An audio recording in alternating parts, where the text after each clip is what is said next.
নমস্কাৰ প্ৰিয় বন্ধু বান্ধৱীসকল, আকৌ এবাৰ আমাৰ ইউটিউব চেনেল লেট আছ লাৰ্ণলৈ আপোনালোক সকলোকে স্বাগতম জনাইছোঁ। পৰ্যায়ক্ৰমে আহি আমি আজি তালিকাৰ শেষ এলফাবেট জেডত উপনীত হৈছোহি।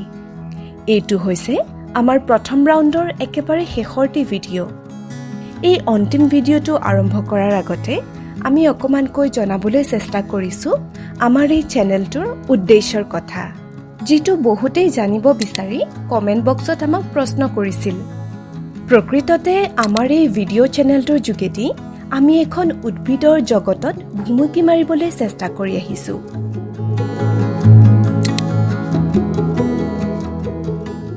যিখন জগত শ শ হাজাৰ হাজাৰ উদ্ভিদেৰে ভৰি আছে, য'ত সকলো উদ্ভিদৰ নাম সময়ত মনত পেলোৱাটো টান বা ইয়াক কেতিয়াবা একেবাৰেই পাহৰি যোৱা হয়। সেয়েহে ইয়াৰ নাম পৰিচয় সকলোৱে সহজতে বিচাৰি পাব পৰাকৈ আমি এখন তালিকা প্ৰস্তুত কৰি লৈ আহিছোঁ, য'ত ধাৰাবাহিকভাৱে এৰ পৰা জেডলৈ এই উদ্ভিদৰ নামসমূহ বিচাৰি পাব পাৰি। আনকি ইয়াৰ সম্পূৰ্ণ নাম পৰিচয়ৰ লগতে এই উদ্ভিদৰ গুণাগুণৰ কথাখিনিও সকলোকে জনাই যোৱাৰ চেষ্টা কৰিছোঁ। এই ক্ষেত্ৰত আমাৰ আচাৰ্য গুৰু গুণাৰাম খনিকৰ দেৱক শ্ৰদ্ধাৰে সুঁৱৰি তেওঁ এই উদ্ভিদৰ ক্ষেত্ৰত উল্লেখ কৰি থৈ যোৱা গুণাগুণসমূহৰ তাৰে কিছু অংশ আমি ইয়াত পুনৰবাৰৰ বাবে মনত পেলোৱাৰ যত্ন কৰিছোঁ। লগতে তাহানি কালৰে পৰা অৰ্থাৎ ককা আজু ককাহঁতৰ দিনৰে পৰা মৌখিকভাৱে চলি অহা এই উদ্ভিদৰ ঔষধি গুণৰ কিছুমান কথাও ইয়াৰ লগতে সংযোজন কৰাৰ চেষ্টা কৰি আহিছোঁ। বন্ধু বান্ধৱীসকল, এইখিনিতে প্ৰসংগক্ৰমে উল্লেখ কৰিবলগীয়া আন এটা গুৰুত্বপূৰ্ণ কথা হ'ল যে, যিহেতু নৱপ্ৰজন্মৰ একাংশই উদ্ভিদৰ ক্ষেত্ৰত অপৰিচিত হৈ থকা দেখা গৈছে, ধৰি লওক কোনোৱে এজোপা গছ দেখিছে যদিও তাৰ ফুল দেখা নাই, আকৌ কোনোৱে ফুল দেখিছে অথচ গছজোপাৰ নামটোৱে শুনা নাই। এনে ক্ষেত্ৰত আমি ভাবোঁ আমাৰ এই ভিডিঅ'বোৰে তেওঁলোকক সহায় কৰিব। বিশেষকৈ কৃষি বিজ্ঞান আৰু উদ্ভিদ বিজ্ঞানৰ ছাত্ৰ ছাত্ৰীসকল এই ক্ষেত্ৰত অধিক উপকৃত হ'ব পাৰিব বুলি আমাৰ বিশ্বাস। সেয়েহে তেওঁলোকলৈ বুলি উপহাৰ হিচাপে আমি আগবঢ়াইছোঁ আমাৰ YouTube channel let us learn. দৰ্শকসকল, আহক তেনে পলম নকৰি ভিডিঅ'টোৰ মাজলৈ আগবাঢ়ো।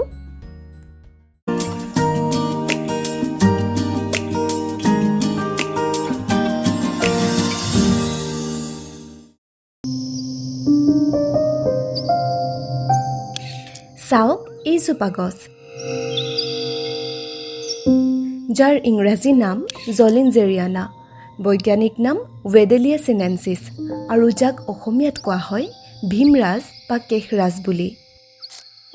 পৰিচয়ত কওঁ, ভীমৰাজ বা ৱেডেলিয়া চিনেনচিছ হৈছে চুলি সদৃশ শিপাৰে তললৈ বিস্তাৰিত হোৱা এবিধ বহু বৰ্ষজীৱী উদ্ভিদ। ইয়াৰ ঠাৰি আৰম্ভণিতে থিয় যদিও মাটিৰ ভাগলৈ ক্ৰমে হেলনীয়া হৈ গৈ থকা দেখা যায়। ই প্ৰায় 0.3 পৰা 0.9 মিটাৰ উচ্চতালৈ বৃদ্ধি হ'ব পাৰে। ইয়াৰ পাত অণ্ডাকাৰ, ৰসাল বা বিপৰীত অস্থিৰ দীঘলীয়া লেন্সৰ দৰে। গুৰিৰ ফালে ক্ষীণ প্ৰান্তবোৰ সম্পূৰ্ণ বা অনিয়মিতভাৱে দাঁতযুক্ত হ'ব পাৰে। চুটি বগা জঠৰ চুলিৰে আবৃত। একক টাৰ্মিনেল আৰু এক্সিলৰী মূৰত ইয়াৰ ফুল আছে, যিবোৰৰ ব্যাস প্ৰায় 2 পৰা 3.2 চেণ্টিমিটাৰ। ফুল একেবাৰে সৰুৰ পৰা মজলীয়া আকৃতিৰ আৰু ইয়াৰ ৰং হালধীয়া। এই ফুল আৰু গছৰ এটা সুকীয়া উচ্চকৰ্পূৰ গোন্ধ থাকে। অসম, উত্তৰ প্ৰদেশৰ লগতে চীন, জাপানকে আদি কৰি এছিয়াৰ অন্যান্য জলাশয় অঞ্চল, ভিজা বা সেমেকা ঠাইত বা পাহাৰৰ ঢালত, উপকূলৰ কাষত এই উদ্ভিদ পোৱা যায়। ভীমহেন শক্তিশালী হোৱাৰ বাবেই নেকি ইয়াক কথিতভাৱে ভীমৰাজ আৰু বগা চুটি জঠৰ চুলিৰে দেহ আবৃত বাবেই হয়তো ইয়াক কেশৰাজ বুলি কোৱা হয়। এই ভীমৰাজ বা কেশৰাজে যেন ক'ব খোজে, শুনাটো অচিন্ময়, চিনাটো কঠিন, পাহাৰৰ ঢালত মোৰ ঘৰ, বৈ থকা পানীয়ে জীপাল কৰি ৰাখে কেশৰীয় মোৰ দেহ মন। দৰ্শকসকল, পৰিচয়ৰ পিছতে এইবাৰ আহিছোঁ উদ্ভিদৰ ঔষধীয় গুণখিনিৰ কথালৈ। পৰম্পৰাগতভাৱে যকৃত আৰু পিত্তথলীৰ বিকাৰৰ চিকিৎসাত ইয়াক ব্যৱহাৰ কৰা হয়। প্ৰদাহজনিত অৱস্থা, জ্বৰৰ চিকিৎসা আৰু অন্যান্য শৰীৰ দুৰ্বলতাত ইয়াক প্ৰয়োগ কৰা হয়। সংক্ৰামক হেপাটাইটিছ, ব্ৰংকাইটিছ আৰু কাহত ইয়াক ব্যৱহাৰ কৰা হয়। বৃক্কৰ কাৰ্যকাৰিতা, চৰ্দি, মূৰৰ বিষ, ছালৰ ৰোগৰ বাবে ই নিয়োজিত। সাপৰ বিষৰ বিষক্ৰিয়াত ইয়াক প্ৰয়োগ কৰা হয়। ই চুলিৰ টনিক, চুলিৰ বৃদ্ধিৰ বাবে ই পৰিচিত আৰু চুলিত ৰং কৰিবলৈ ব্যৱহাৰ কৰা হয়।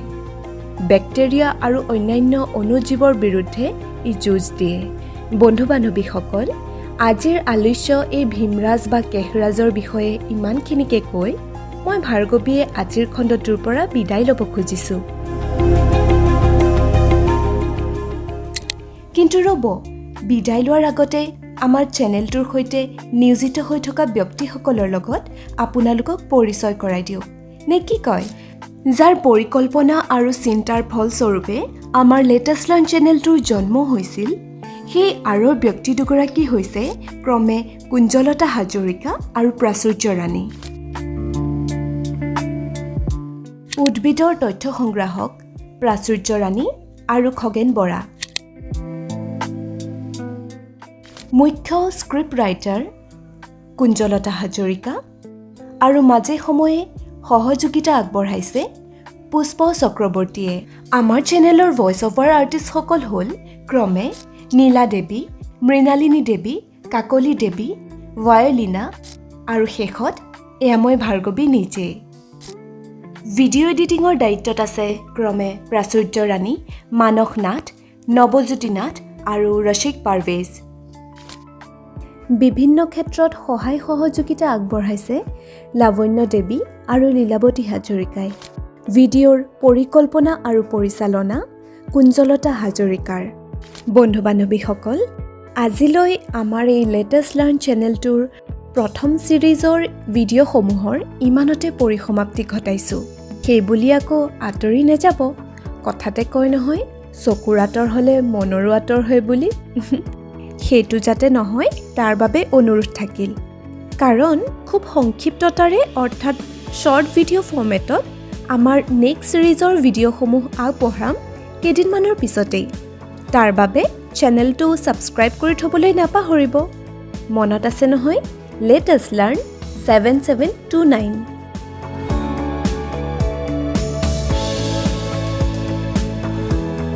লগতে ইমান দিনে আমাৰ এই যাত্ৰাত সহযোগিতা আগবঢ়োৱা, আমাক উদগনি জনোৱা প্ৰত্যেকগৰাকী দৰ্শকক সজোৰে কৃতজ্ঞতা জনালোঁ। এতিয়া তেনে বিদায় লওঁ।